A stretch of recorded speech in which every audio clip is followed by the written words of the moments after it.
Mr. Secretary, can you please read the caption of House Bill 1433? House Bill 1433 by Representatives Balger of the 23rd and others. A bill to be entitled an act to amend Code Section 35-6A-11 of the Official Code of Georgia annotated relating to advisory board created and membership relative to the Criminal Justice Coordinating Council and for other purposes. Mr. President, the Senate Committee on Public Safety recommends that this bill do pass. Respectfully submitted, Senator Albers of the 56th District Chairman. That completes the order, Mr. President. Chair recognizes the senator from the 42nd to speak to House Bill 1433.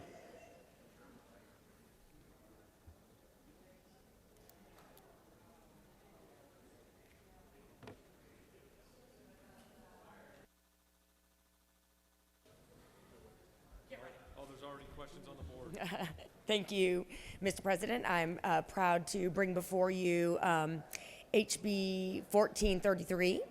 It is about the Criminal Justice Coordinating Council, and it does only two things. It updates our current Georgia statute to align with federal terminology, and it adds membership to the Coordinating Council. It adds a victim or witness advocacy group representative. And in addition to that, it adds the ability to appoint a parent or guardian of a person who is under the jurisdiction of the juvenile justice system instead of just a person under the jurisdiction of the juvenile justice system. Passing this will ensure that the state of Georgia is able to continue to receive federal funding dedicated to juvenile justice, which last year was $1.7 million. So I would like to ask for your favorable consideration on this update for Criminal Justice Coordinating Council, and if there are no questions, I will yield the well. You don't appear to have any questions. Thank you. I ask for your favorable consideration, and I leave the well. Does any other senator wish to speak for or against House Bill 1433? The chair sees none.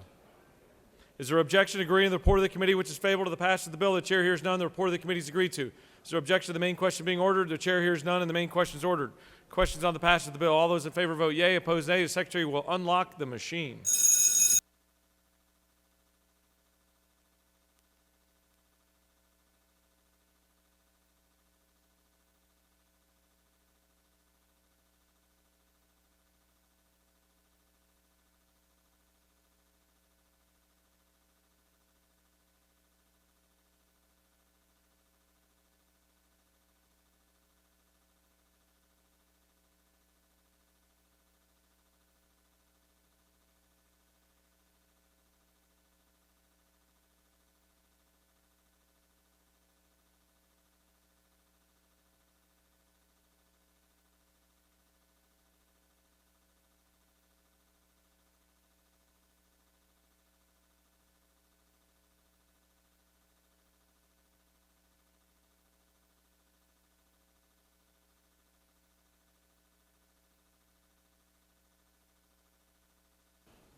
On the passage of the bill, the yeas are 53, the nays are 0. This bill, having received the requisite constitutional majority, is therefore passed.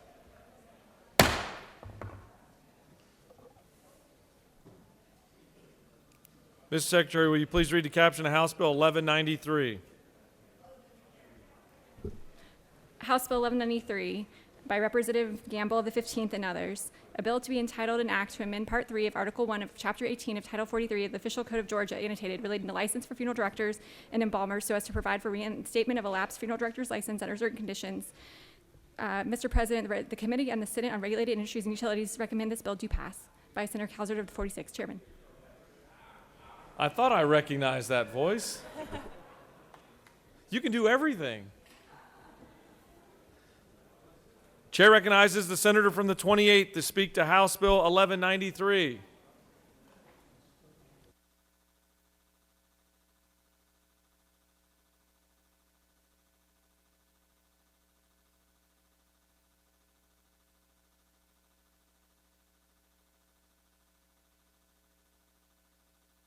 Not used to you taking your time coming up here. I just wanted you to get one last look, Mr. President. colleagues, I rise to present to you HB 1193, which will simply allow a funeral director to renew their license should it lapse. They must complete all their continuing education and pay the fees and fines associated with renewal. They can't have any disciplinary action in their past. Second part of this bill will simply allow an individual to apply for a funeral apprenticeship more than twice, which is currently not allowed. With that, I'll yield for questions. You don't appear to have any questions. Well, then I'll just stand here. No, I'm kidding. The senator has yielded the well. Thank you. Any other senator wish to speak for or against the bill? The chair sees none. Is there objection to agreeing with the report of the committee which is favorable to the passage of the bill? The chair hears none. The report of the committee is agreed to. Is there objection to the main question being ordered? The chair hears none, and the main question is ordered. Questions on the passage of the bill. All those in favor vote yea. Opposed nay. The secretary will unlock the machine.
On the passage of the bill, the yeas are 53, the nays are 1. This bill, having received the requisite constitutional majority, is therefore passed.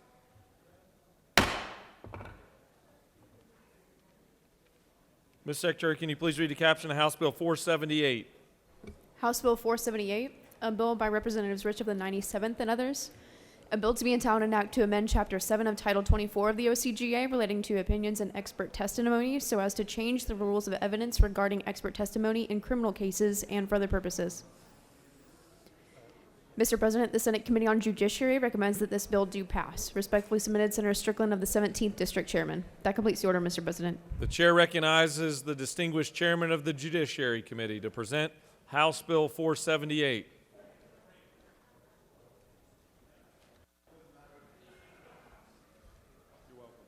Thank you, Mr. President. Just a little lawyer bill, House Bill 478. Currently, when you look at trying to admit expert testimony at a trial, and you have a civil trial versus a criminal trial, you have two completely different standards. And what this bill does is take the civil standard that we have now and apply it to criminal cases as well. So we have uniform standards that also match our federal law that provides a much better way of dealing with whether or not someone is qualified to provide expert testimony in a trial. Just so you know, the prosecutors and the defense lawyers support this, something everybody's on board with. I ask for your support, House Bill 478. Happy to answer any questions. You don't appear to have any questions. Thank you. Any other senator wish to speak for or against House Bill 478? The chair sees none. Is there objection to agreeing with the report of the committee which is favorable to the passage of the bill? The chair hears none. The report of the committee is agreed to. Is there objection to the main question being ordered? The chair hears none, and the main question is ordered. Questions on the passage of the bill. All those in favor vote yea. Opposed nay. The secretary will unlock the machine.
On the passage of the bill, the yeas are 51, the nays are 2. This bill, having received the requisite constitutional majority, is therefore passed.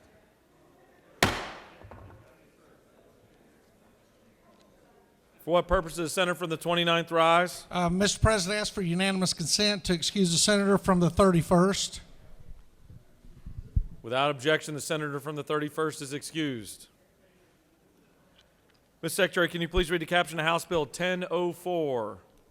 House Bill 1004, a bill by Representatives Maynard of the 56th and others, a bill to be entitled an act to amend Title 20 of the OCGA relating to education so as to provide for the establishment of unified campus police forces through agreements entered into by colleges and universities and for other purposes. Mr. President, the Senate Committee on Public Safety recommends that this bill do pass by substitute. Respectfully submitted, Senator Albers of the 56th District Chairman. Mr. President, the Senate Committee on Public Safety offers the following substitute to House Bill 1004. A bill to be entitled an act to amend Chapter 8 of Title 20 of the OCGA relating to campus policemen so as to provide for the establishment of unified public safety services through agreements entered into by colleges and universities and for other purposes. That completes the order, Mr. President. Chair recognizes the senator from the 29th to present House Bill 1004.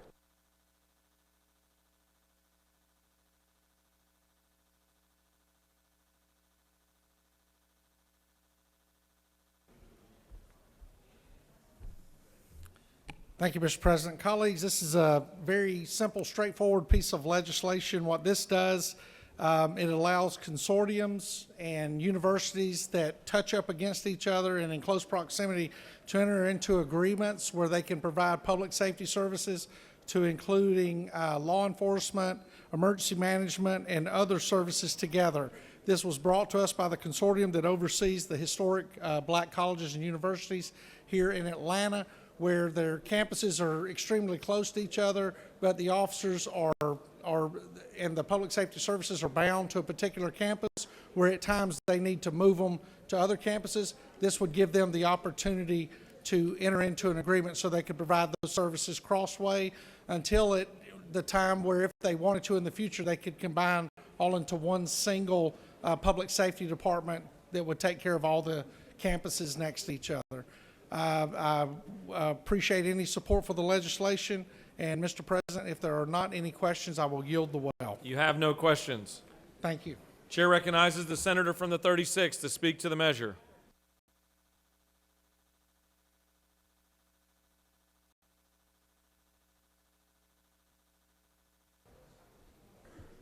Thank you, Mr. President. I rise in support of House Bill 1004. As you've heard from the previous presenter in the well, the chairman of the Retirement Committee and a lifelong law enforcement person, the bill is simply going to create an opportunity for the HBCUs right here in the heart of Atlanta to work together with a combined police force if they so choose. It is not mandatory, but we have the signatures of the 4 colleges that are involved: Morehouse, Clark, Atlanta, Morris, Brown, and Spelman, that requesting this, and the Public Safety Committee wisely added other categories of personnel, emergency medical technician, paramedic, cardiac technician, professional firefighters, should that be the need. And there are other universities that could take advantage of this as well. It requires a change to the law to have it happen. We appreciate your support for House Bill 1004. Thank you. I'll yield for any questions. If there are none, I'll yield the well. Chair recognizes the good senator from the 28th for a question. Thank you, Mr. President. Does the senator yield? To my friend from the 28th, yes, Senator. Thank you, Senator. Is it not true that you had questions to ask from your desk but didn't want the author of the bill to be yelling at you, so you chose to go to the well? Could you speak a little bit louder? We want to be sure that everyone hears your questions. I see what you did there. Seriously? Is it not true that you had questions to ask from your seat, but you didn't want the author of the bill to yell at you, so you chose to go to the well? and be honest. Well, let me respond in full candor that that senator has never yelled at me. In fact, we work on many issues together, notably retirement issues, but notably attempts to restore the COLA for our retired state employees. And I've never been in a posture where to be yelled at by the good senator who presented this bill. In fact, we orchestrated our comments to mesh with each other's and to get 100% unanimous vote from our fellow senators for House Bill 1004. I yield the well. Senator has yielded the well. Does any senator wish to speak for or against House Bill 1004? The chair sees none. The question is on the adoption of the committee substitute. Is there objection to adoption of the committee substitute? The chair hears none. The committee substitute is adopted. Is there objection to agreeing to the report of the committee which is favorable to the passage of the bill? The chair hears none, and the report of the committee is agreed to. Is there objection to the main question being ordered? The chair hears none, and the main question is ordered. The question is on the passage of the bill by substitute. All those in favor vote yea. Opposed, nay. The secretary will unlock the machine.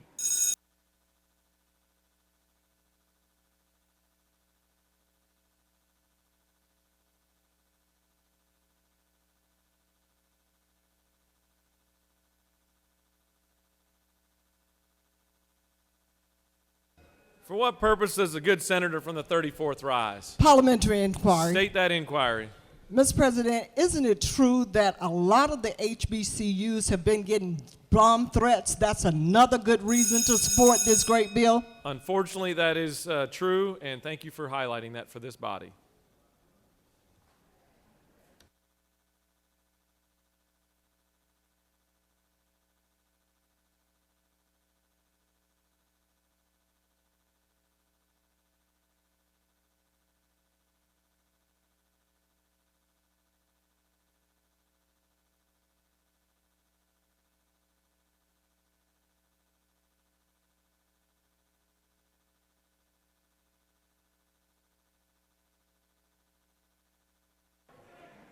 On the passage of the bill, the yeas are 53, the nays are 0. This bill, having received the requisite constitutional majority, is therefore passed by substitute.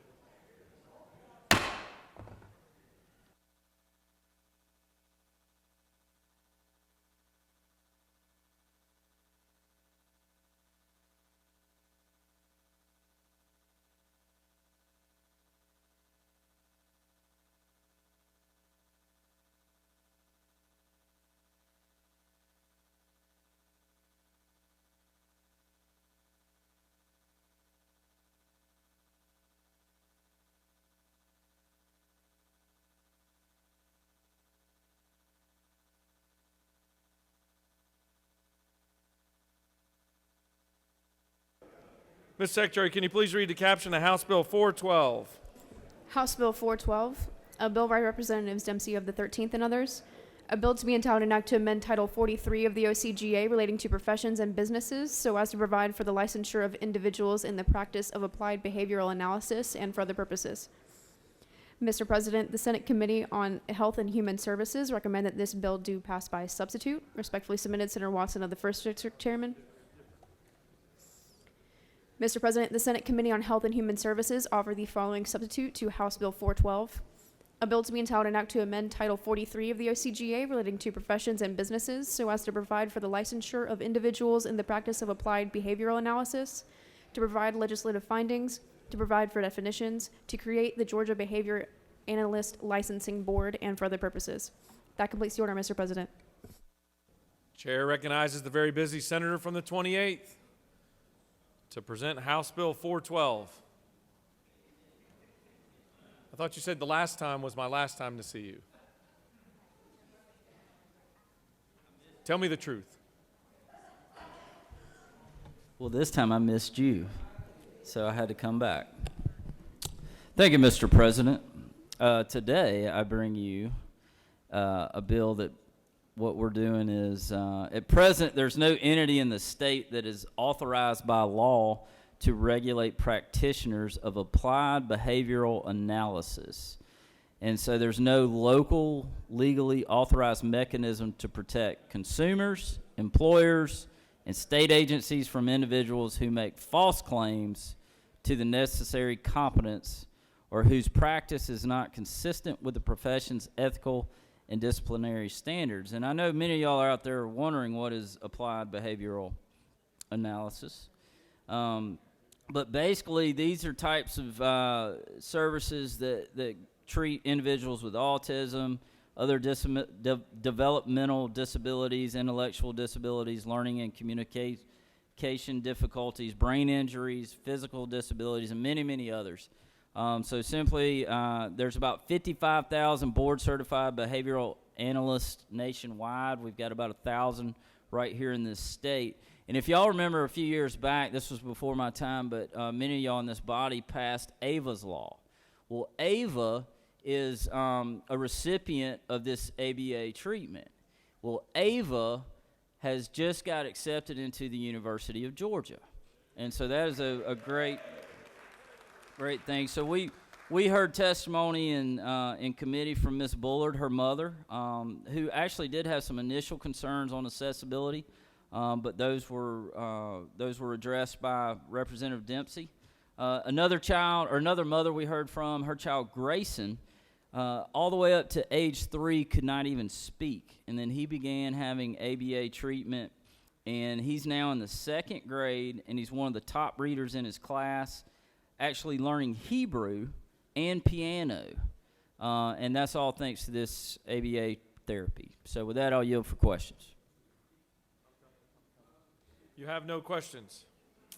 Well, thank you for your support on this lovely bill. Does any other senator wish to speak for or against House Bill 412? The chair sees none. Questions on the adoption of the committee substitute. Is there objection to adoption of the committee substitute? The chair hears none, and the committee substitute is adopted. Is there objection to agreeing to the report of the committee which is favorable to the passage of the bill? The chair hears none. The report of the committee is agreed to. Is there objection to the main question being ordered? The chair hears none. The main question is ordered. Question on the passage of the bill by substitute. All those in favor vote yea. Opposed, nay. Secretary will unlock the machine.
On the passage of the bill, the yeas are 52, the nays are 1. This bill, having received the requisite constitutional majority, is therefore passed by substitute.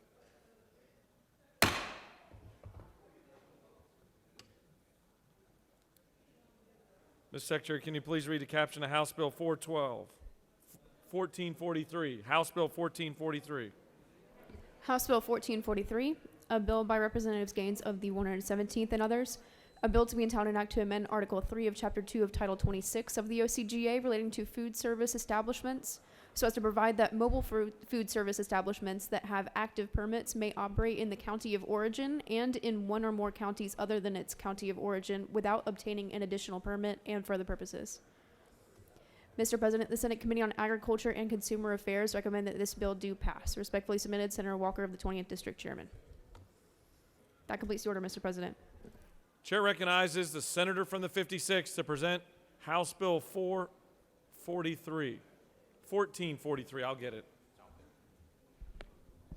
Thank you, Mr. President. Throughout the pandemic, our food service industry was hit especially hard, our restaurants and our food trucks.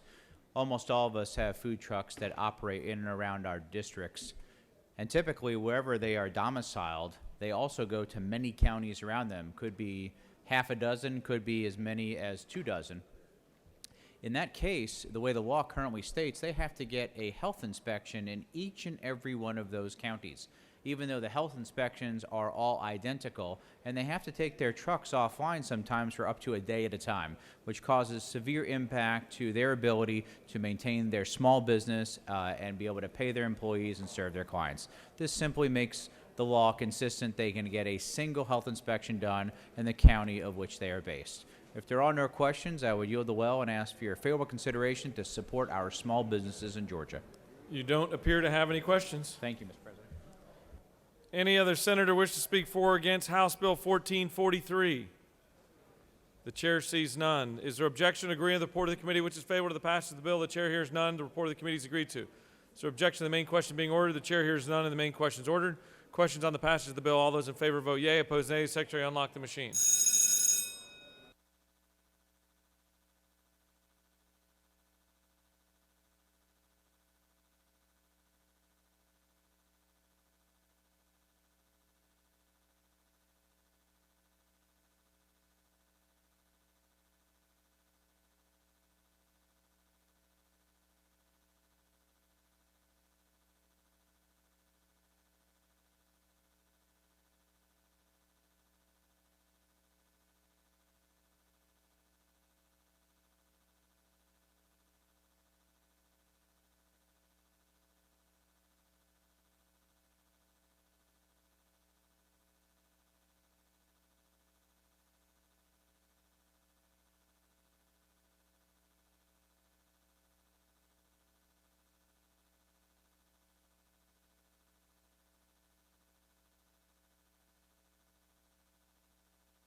On the passage of the bill, the yeas are 49, the nays are 0.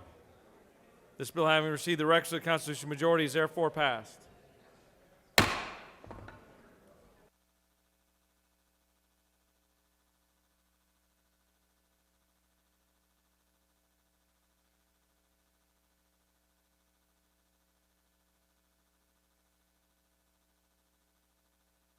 We're preparing a special action over here, so we will stand at ease for just a couple of minutes, and then we'll be back with you. Sorry to disappoint so many.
4-2.9 be suspended to allow for an immediate consideration of House Bill 1013. Ms. Secretary, can you please read the caption?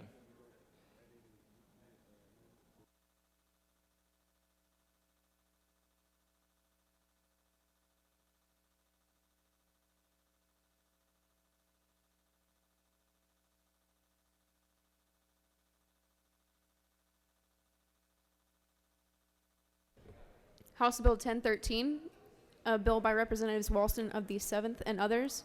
A bill to be entitled an act to amend titles 15, 20, 31, 33, 37, 45, and 49 of the OCGA relating to courts, education, health, insurance, mental health, public officers and employees, and social services, respectively, so as to implement the recommendations of the Georgia Behavioral Health Reform and Innovation Commission and for other purposes.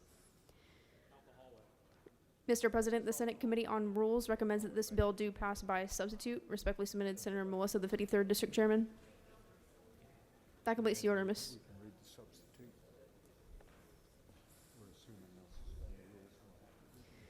Mr. President, the Senate Committee on Rules offers the following substitute to House Bill 1013. A bill to be entitled an act to amend titles 15, 20, 31, 33, 35, 37, 45, and 49 of the OCGA relating to courts, education, health, insurance, and law enforcement officers and agencies, and for other purposes. That completes the order, Mr. President. The Majority Leader has asked for unanimous consent that the rules be suspended for immediate consideration of House Bill 1013. Is there objection?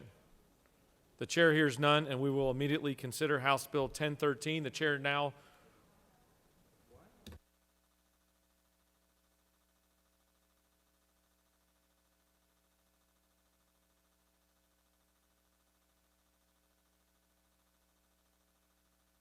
Chair recognizes the senator from the 17th to present House Bill 1013.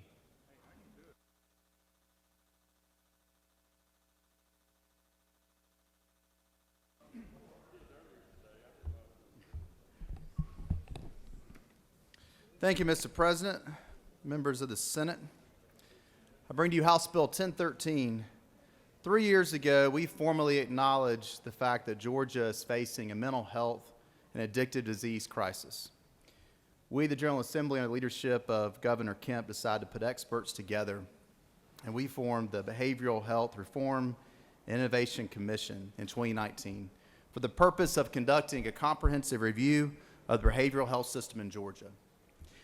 We knew our problems were not unique, but we decided we wanted to find Georgia's solutions instead of waiting on other states or the federal government to figure out how to address this issue. These experts were led by former House member, Chairman of the Commission, Kevin Tanner. It included medical providers and specialists, education officials, members from law enforcement, members of the House and Senate, judges, behavioral health advocates, commissioners from departments across the state, and others that work on the ground directly every single day dealing with the effects of mental health and addictive disease in our state. And while facing the challenges of COVID-19, these experts got to work, and they delivered recommendations to us as to where we need to start in our state to change the way we address mental health. And I want to personally take a second to commend the Speaker of the House, David Ralston, and our colleagues in the House, including Chairman Todd Jones and Chairwoman Mary Margaret Oliver. They showed the courage to take a stand on this issue when they filed House Bill 1013, a bill that included many of the recommendations from this commission. While the House worked on the initial draft of House Bill 1013, senators in this body, such as Senator from the 1st, the 11th, and the 32nd, began to work on other solutions to help the senator, and also help me and the senator from the 41st as we started a joint mental health caucus, starting to talk about what House Bill 1013 was all about, well before the bill even came to the Senate. And when House Bill 1013 passed, a big group of us senators stood with advocates on the steps downstairs, advocates from around the state that are committed to working with them to make sure that House Bill 1013 was still the best possible bill it could be when it came out of the Senate. And I want to recognize some of the members of the Citizens Coalition that are up here in the gallery with us watching. We have Jeff Breedlove from the Georgia Council on Substance Abuse, Kim Jones with NAMI, Abdul Henderson of Mental Health America. These advocates helped us make sure we got this bill right. The chairman from the 1st and the 11th conducted, I believe, 5 hearings on this bill, heard from people from around the state in person, in writing, on the phone, and even on the weekends at the grocery store and at church. The Lieutenant Governor's Office and our leadership of Regina Quick and Macy McFall, along with our legislative council, helped us get to the floor of the Senate with what I'm convinced will be a bill that will soon be sitting on Governor Kemp's desk. Through this process, we have shown everybody that the legislative process works. The House worked with us to make the bill better, to address potential unintended consequences that many expressed to all of us. But together with House Bill 1013, we have brought a bill that every single person that we heard from on this issue can be proud of. Now, the bill has many, many parts. I'll briefly go over the parts of the bill and then take questions. With part 1, what many people said is the meat of the whole bill, we address our federal parity law, making sure that we're enforcing our parity law here in Georgia. We also have provisions to make sure we're getting the data we need through our Department of Insurance to make sure that this law is being enforced across our state. We also codify that our most vulnerable under Medicaid and Peach Care for Kids programs are receiving the coverage for mental health and substance use disorders that they should be receiving under federal law. Under Part 2, we acknowledge the fact that we can have all the coverage in the world for mental health in our state. But if we don't have the workforce where this service is being offered in every corner of our state, we're still not accomplishing anything. So with Part 2, we have targeted cancellation loan programs to make sure that we're getting the providers we need in every corner of our state. We also charge the Georgia Board of Health Care Workforce with creating and maintaining the Behavioral Health and Care Workforce Database to collect and analyze minimum data set surveys for behavioral health care professionals. In Part 3, we address involuntary commitment. We codified the assistant outpatient treatment program we currently have going in our state and set up a grant process to keep this going through DBHDD. Bringing community service boards or private providers together with community partners to help assist those that qualify for involuntary outpatient care. We also updated the definition of outpatient when considering an individual with mental illness and for a person that's an alcoholic, drug dependent, or drug abuser. On the Senate side, we tightened up the House version when it comes to the ability to admit an individual believed to be suffering from mental illness or to be an alcoholic, drug dependent, or drug abuser by leaving our current law intact when it comes to the ability of an officer to detain someone that's committing a crime while suffering from one of these conditions, and simply provide an alternative means where an officer, after receiving authorization from a physician, may take an individual to an emergency receiving facility to be evaluated without having to charge that person with a crime. In Part 4, we addressed our accountability courts. We require our Criminal Justice Coordinating Council to establish a grant program to help fund accountability courts that serve the mental health and co-occurring substance use disorder population. We also included a House Bill 570 that was filed by Representative Neal, which provides training for peace officers at Georgia Public Safety Training Center for behavioral health co-responding, and we included funding for grants for co-responder programs. Part 5 of the bill, we addressed child and adolescent behavioral health. We required the DBHDD to annually report the complaints they're receiving to the Office of Health Strategy and Coordination. We also established a multi-agency treatment for children team, where multiple agencies will come together and collaborate on meeting unmet needs for children in our state. And finally, in Part 6 of the bill, we addressed Behavioral Health Reform and Innovation Commission that I started with talking about. We added additional studying and reporting from the Department of Community Health to this commission, which will include the reimbursement rates for mental health services under Medicaid, Peach Care for Kids, and the state health benefit plan with other states, and how our uninsured are being cared for in our emergency rooms.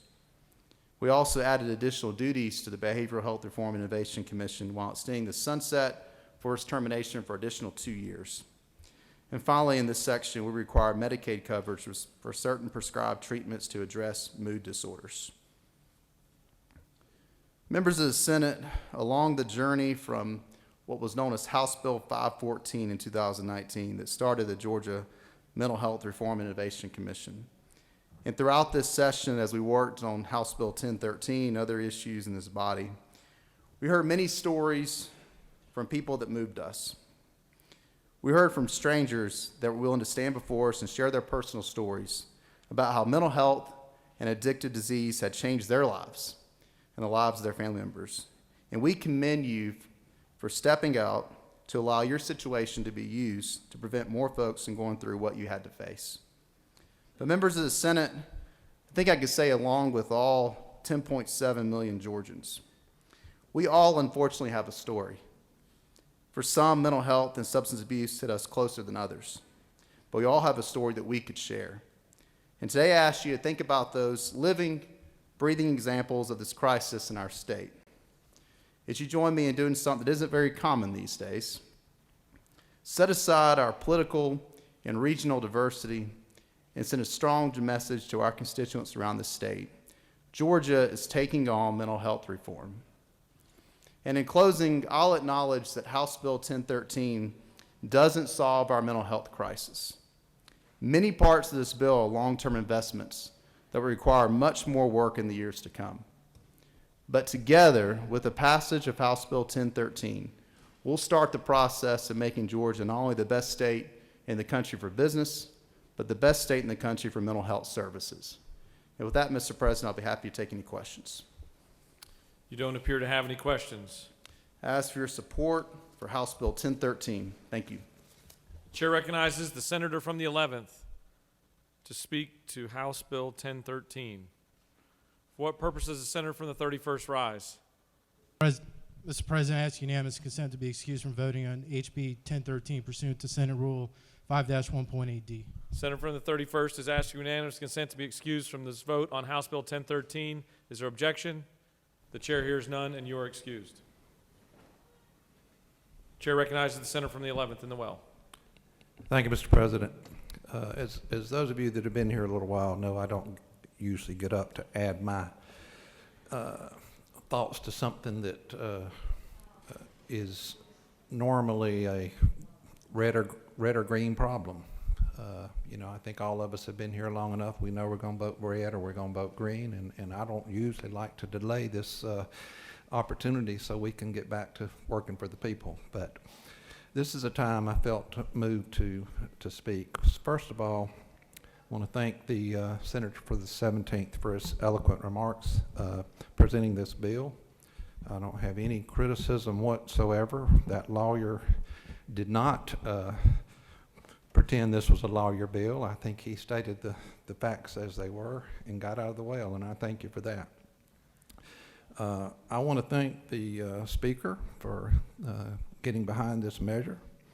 I want to thank the Governor for his support and his staff who have been very engaged in this important initiative. I want to thank him as well for the appropriations that he's put into the budget this year. I think it's unprecedented the amount of mental health funding that we've added in different places to the budget with the help of the senator from the 19th. The House members, of course, that co-sponsored the bill and were good to work with. Our Lieutenant Governor and his staff, I'm not going to name all of his staff because all of his staff were engaged in this important measure and they worked tirelessly. After I was named the chairman of the subcommittee by my good friend from the first, I said a few dirty words when I hung up the phone, but I did say yes. The speaker called me over there, and most of you might think, well, dang, you got to go see the speaker. But the speaker and I have a long relationship because we have a mutual best friend, and that's the late Representative Jay Powell. And Jay, who's from the county next to mine, who I've known for years because of our former work with the Georgia Municipal Association. We both served as city council people, and he was also the mayor of Camilla at one point. But we were very close friends. And so the speaker and I have a good relationship. And we had a great discussion and had the mutual promise that we weren't going to play games with this bill. It was too important for the people of Georgia. I promised him that the folks in our subcommittee were going to work tirelessly to make this a better bill for the state of Georgia. And I want to thank the senators from the 1st, the 17th, the 18th, the 32nd, and 48th for serving on that subcommittee and hearing long hours of testimony and doing yeoman's work in perfecting this bill.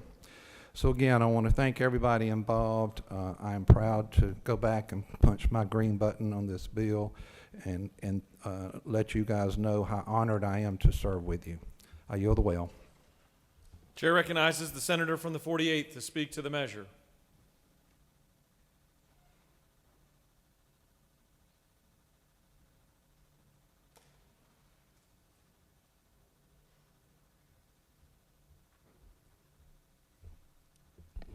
Thank you, Mr. President. So I rise to speak in support of HB 1013, the Mental Health Parity Act, that will bring Georgia one significant step closer to being able to provide access to and coverage of the desperately needed health care our residents deserve. At present, Georgia ranks last in the country when it comes to access to mental health care. Only 39% of Georgians with mental health issues have access to the treatment they need. We can and must do better. Along with everyone else in this chamber, I was proud to vote in favor of another health reform bill earlier this session to address Georgia's maternal mortality crisis, extending health care coverage for new moms. That piece of legislation brought by the senator from the 11th, like this bill sitting before you now, was built on years of study, incremental change, and bold legislative solutions. The day we voted unanimously for that bill was a good day. I hope today will be another good day for the state of Georgia. I have to be honest with you, this can occasionally be a frustrating place to work. Sometimes the changes we want to see and that our patients need don't happen as fast as we would like or at the scale we would hope for. It's not every day that we get to walk out of this room feeling like we moved the ball on something really important. It's not every day in this chamber that we have a chance to make such a clear difference in the lives and health of the people in this state. We have a chance to do it again today as we get ready to vote for HB 1013. This bill is many things. It's a result of years of study and work. It's transformative. It's a framework for continued work that needs to be done. But above all, it is a moral document. HB 1013 is a bipartisan commitment to the people of Georgia that we recognize care for mental health and substance use disorder is essential as treatment for medical and surgical care. It's a recognition that we can and will do better, and it's an acknowledgement that this bill, while significant, is just the first step in our commitment to the work that lies ahead. This is a bill we can all be proud of. Thank you for joining me and voting for its passage today. Thank you, Mr. President. I yield the well. Does any other senator wish to speak for or against House Bill 1013? The chair sees none. The question is on the adoption of the committee substitute. Is there objection to adoption of the committee substitute? The chair hears none, and the committee substitute is adopted. Is there objection to agreeing to the report of the committee, which is favorable to the passage of the bill? The chair hears none. The report of the committee is agreed to. Is there objection to the main question being ordered? The chair hears none, and the main question is ordered. The question is on the passage of the bill by substitute. All those in favor vote yea. Opposed, nay. The secretary will unlock the machine.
On the passage of the bill, the yeas are 54, the nays are 0. This bill, having received the requisite constitutional majority, is therefore passed by substitute.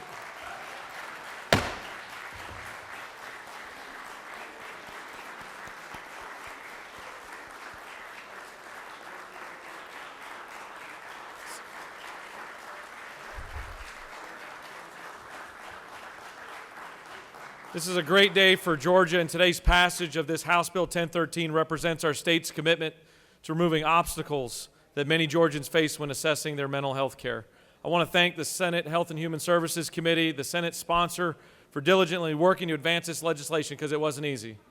I also want to express my gratitude to Speaker Ralston and to my former colleague Kevin Tanner and many others for leading on mental health care expansion and working with the House members to further the dialogue around increasing access to mental health.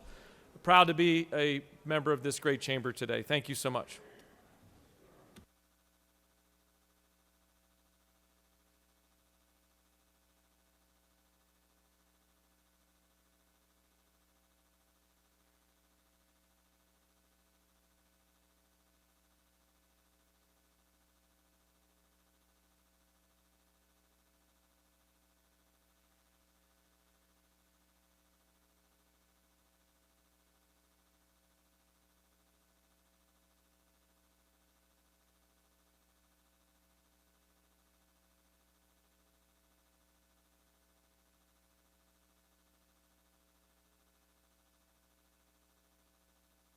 All right, we're going to go back to the rules calendar.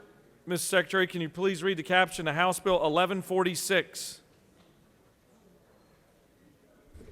House Bill 1146, a bill by Representatives Lott of the 122nd and others. A bill to be entitled an act to amend Title 40 of the OCGA relating to motor vehicles and traffic so as to provide for vehicles operated by certain law enforcement to be equipped with flashing or revolving lights, which are primarily blue in color, to remove a restriction relating to motor vehicles of the Georgia State Patrol and for other purposes. Mr. President, the Senate Committee on Public Safety recommend that this bill do pass. Respectfully submitted, Senator Albers of the 56th District Chairman. That completes the order, Mr. President. Chair recognizes the busy senator from the 56th. Your hair still looks perfectly in place.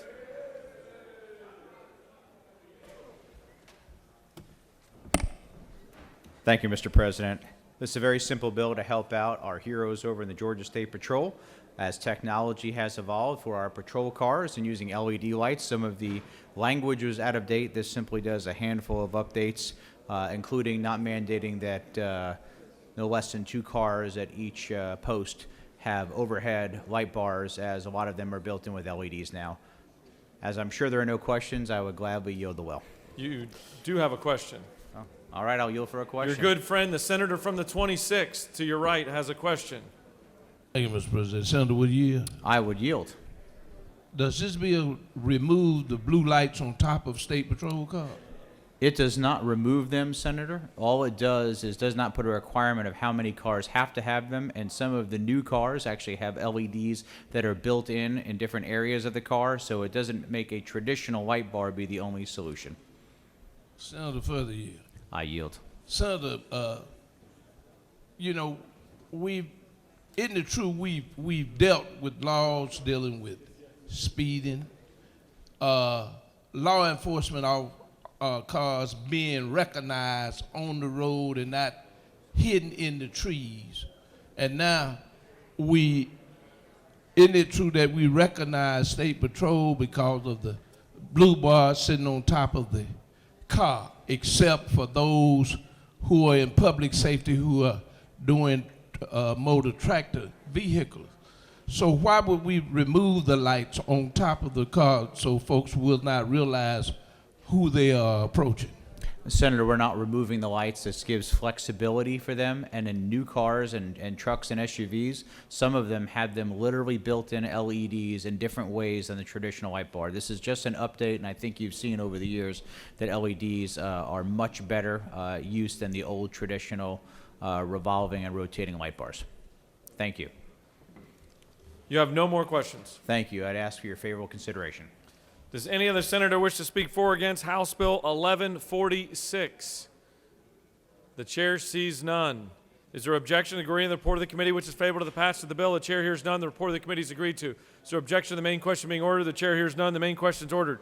Questions on the passage of the bill. All those in favor vote yea. Opposed, nay. Secretary, unlock the machine.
On the passage of the bill, the yeas are 49, the nays are 5. This bill, having received the requisite constitutional majority, is therefore passed.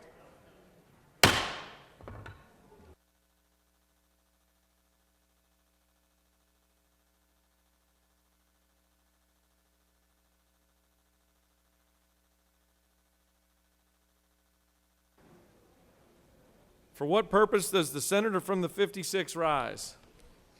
Thank you, Mr. President. I ask unanimous consent that House Bill 302 be taken from the table. Mr. Secretary, can you please read the caption?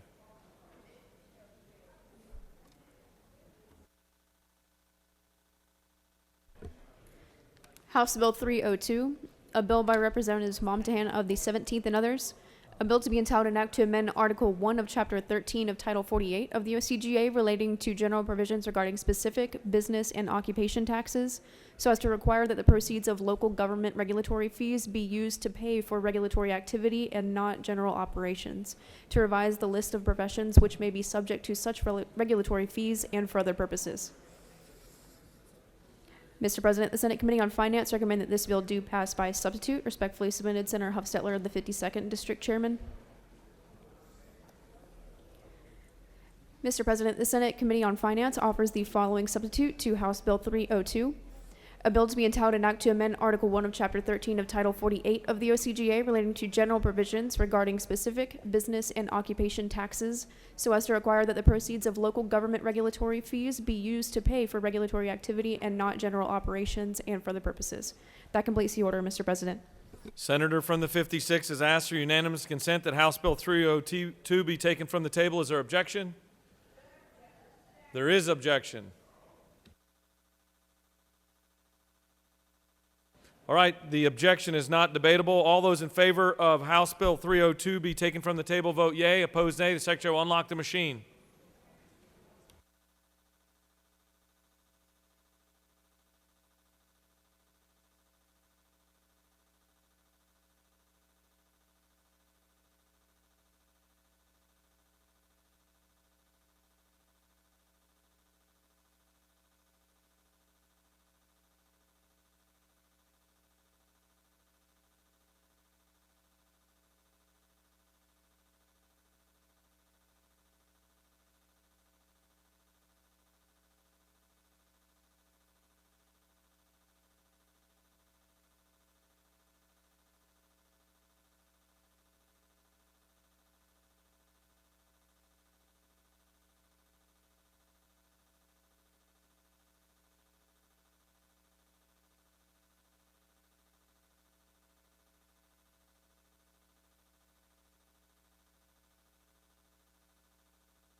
On the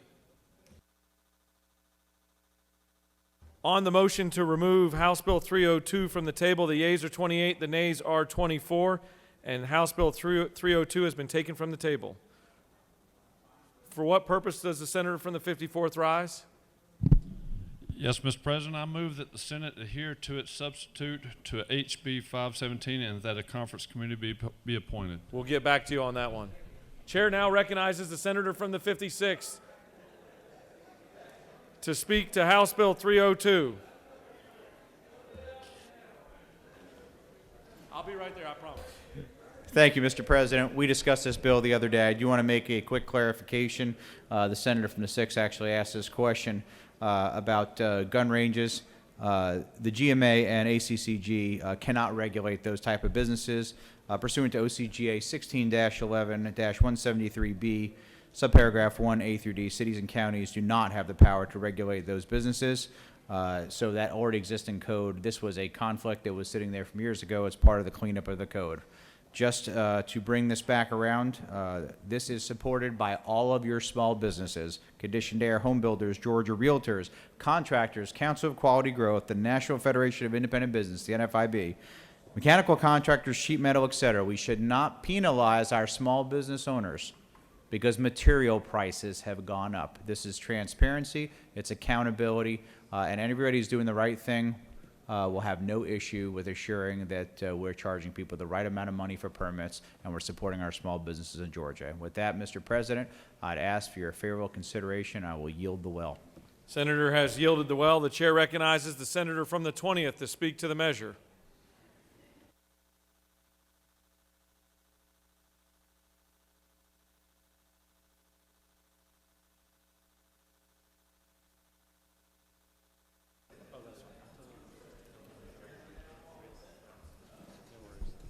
Thank you, Mr. President. With all due respect to my friend, chairman of our Public Safety Committee, senator from the 56th, I generally support his myriad of bills, but this is a bad bill.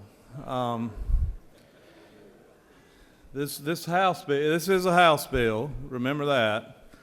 You know, building inspectors.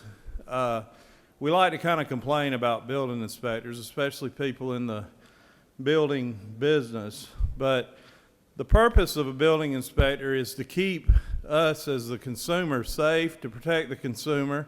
Most of us, people like me, don't know enough about construction to know if somebody's doing something properly or not. So they play a very important role in our communities in keeping us safe, protecting us from fires, and making sure that our investment in the improvements to our property are lasting and are built to code. So I think it's sort of unfair to vilify building inspectors. Another thing I don't like about this bill is the language, the way it's written. Current law requires counties and cities to only charge the actual cost of permitting to the permittee. The way this bill is written, I think you could argue that they can now charge up to 20% above the actual cost. So we could be actually empowering cities and counties to increase their fees. And lastly, we may have problems in this isn't last, I got two more things. Certain counties and cities, this may be a problem, but in Senate District 20, it's not a problem. And I just hate to impact all of my cities and counties for something that's working pretty well where I live and the folks I represent. And what was my last thing?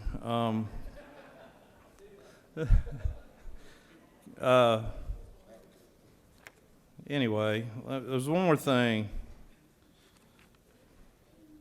I just think it's a bad bill, basically. So, I ask you to vote no. Thank you. I yield the well.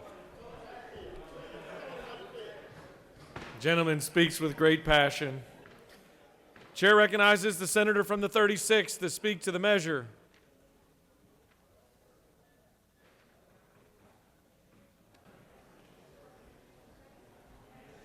Thank you, Mr. President. Colleagues, we spoke about this bill at some length a day or two ago, and the facts of the matter have not changed.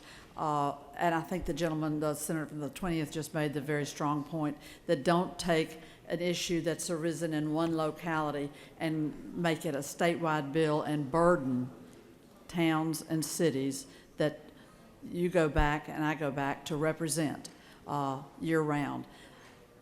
In a situation like this, you ask the stakeholders to get to the table and work together and come back with a compromise, as opposed to ramming this down the throats of all our local public officials and our building inspectors. I just am in such complete agreement with the senator from the 20th about the lack of wisdom in using haste to address something that's going to have statewide impact at a time when our local governments are under great duress as this pandemic has wound its way through our the hills and valleys of our great state of Georgia.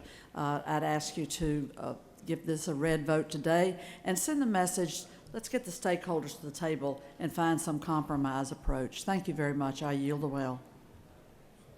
Does any other senator wish to speak for or against House Bill 302? The chair sees none. The question's on the adoption of the committee substitute. Is there objection to the adoption of the committee Senator from the 56 has that right. Would like to close the debate.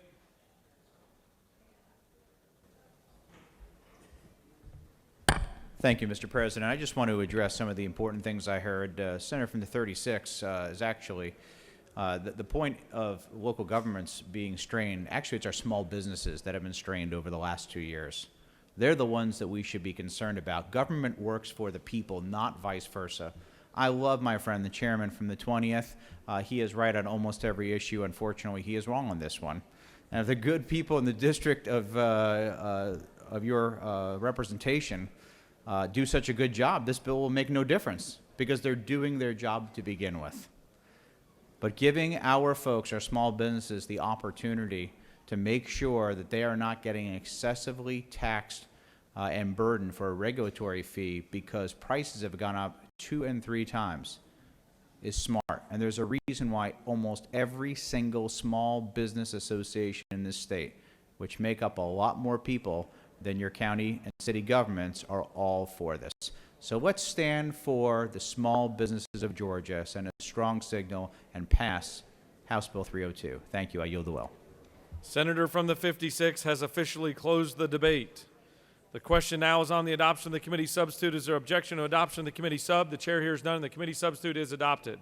Is there objection to agreeing to the report of the committee which is favorable to the passage of the bill? The chair hears none. The report of the committee is agreed to. Is there objection to the main question being ordered? The chair hears none, and the main question is ordered.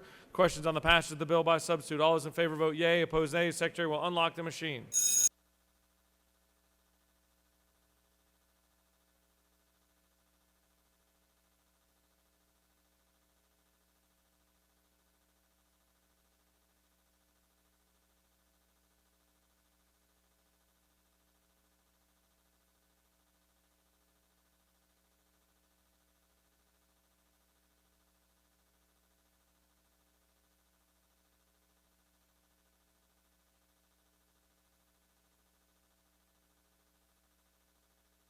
For what purpose does the senator from the 29th rise? Parliamentary inquiry. State the inquiry, please. Mr. President, isn't it true that a green vote is a vote for small business and continued growth in Georgia?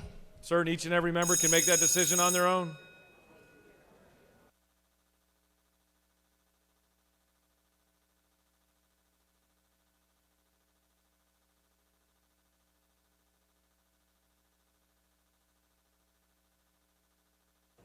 On the passage of the bill, the yeas are 35, the nays are 19. This bill, having received the requisite constitutional majority, is therefore passed by substitute.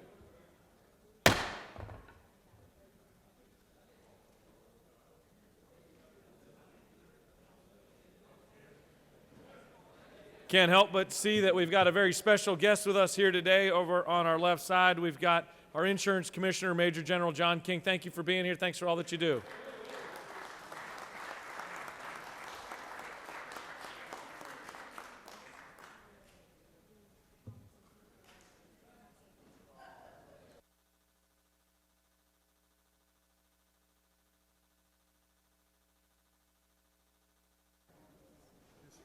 For what purpose does the senator from the 20th rise? Mr. President, isn't it true that it appears that I helped the passage of that bill with my eloquent, well speech? I thought you were being recognized because you finally remembered your second point. But go ahead, we'll continue to recognize you. Mr. President, I may lose on this. Mr. President, I move that the Senate adhere to its disagreement to the House substitute to Senate Bill 218 and that a conference committee be appointed. Ms. Secretary, can you please read the caption? We got to read the caption first. Senate Bill 218, a bill by Senators Walker of the 20th and others. A bill to be entitled an act to amend Chapter 5 of Title 45 of the OCGA relating to vacation of office so as to provide for the suspension of compensation for certain public officers who are suspended because of indictment for a felony and for other purposes. Mr. President, the Senate Committee on Judiciary recommends that this bill do pass. Respectfully submitted, Senator Strickland of the 17th District Chairman.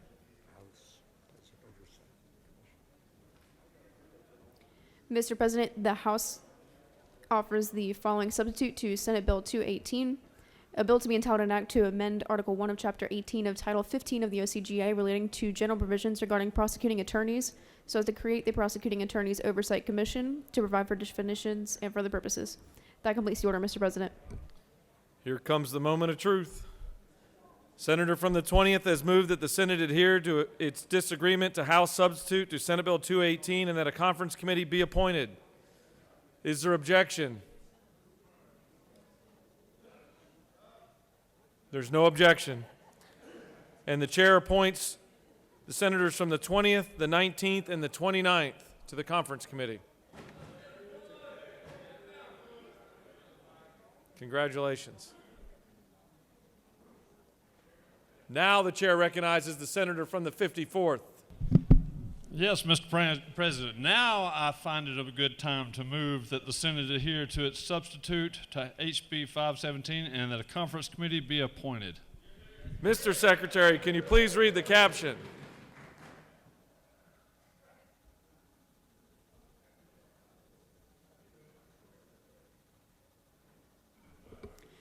House Bill 517, a bill by Representative Carson of the 46th and others, a bill to be entitled an act to amend Chapter 2A of Title 20 of the OCGA relating to student scholarship organizations so as to provide for the inclusion of earned interest in the calculation of minimum revenue obligations for scholarships and tuition grants to require that student scholarship organization and for other purposes.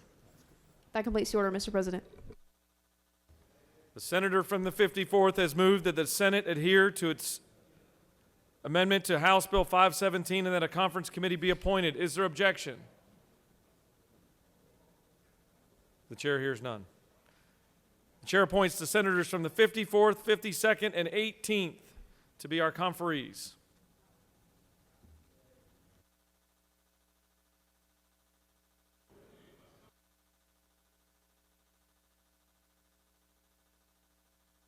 The chair recognizes the Dean of the Senate for a very important motion.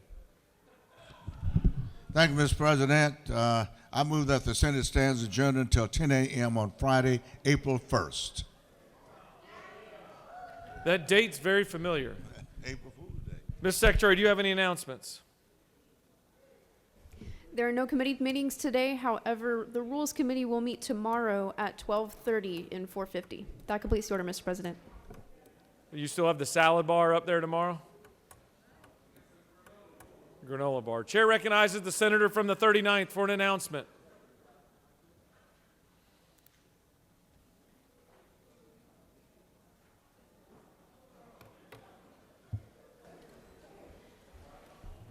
Thank you, Mr. President. I'll be very short because it's been a long day.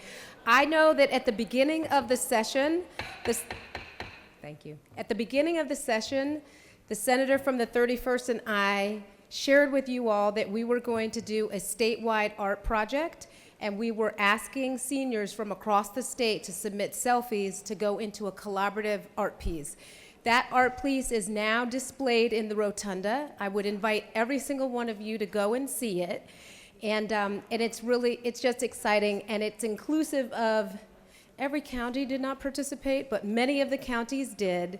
And we're proud to recognize our seniors who are today's students, but tomorrow's future leaders of Georgia. So please take a look when you can. Thank you. I yield the well. Chair recognizes the senator from the 36th for an announcement.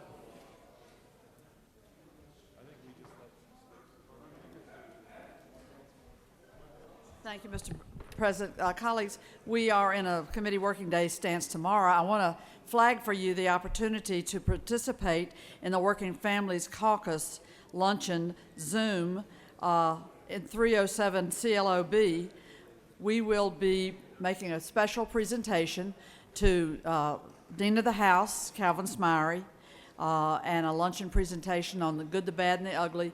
The machinists and the auto workers are our sponsors, and you are welcome to join by Zoom or in person, CLOB 307 at noon tomorrow. Thank you so much.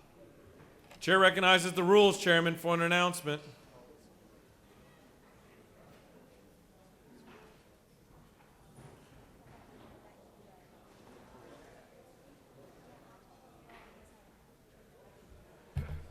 Thank you, Mr. President. Just want to remind you of lunch tomorrow at 12 noon. Again, we'll have we'll have some food tomorrow at 12 noon at the Mez, and then we'll have Rules Committee meeting soon after, and it'll be a long meeting because we got only about 132 bills to consider. Thank you, Mr. President. I yield the way. Chair recognizes the senator from the 18th for an announcement.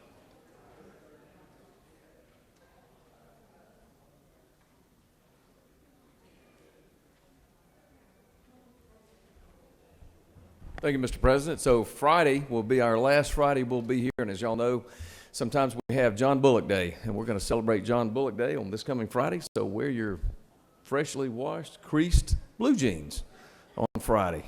Thank you, Mr. President. I yield the well. Chair recognizes the senator from the 17th with an announcement.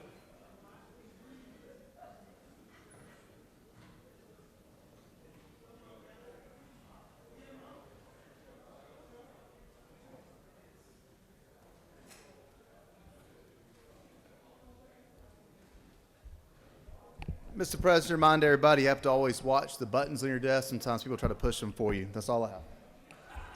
Why is it everybody around the senator from the 19th, the appropriations chairman's button always gets pushed? For what purpose does the senator from the 19th rise? To apologize to the rest of the chamber? The Dean of the Senate has moved that this Senate stand adjourned until Friday, April 1st, 2022 at 10 a.m. All those in favor of that motion, please signify by saying aye. Those that are opposed, say no. And once again, the ayes clearly have it, and this Senate stands adjourned. Great job today.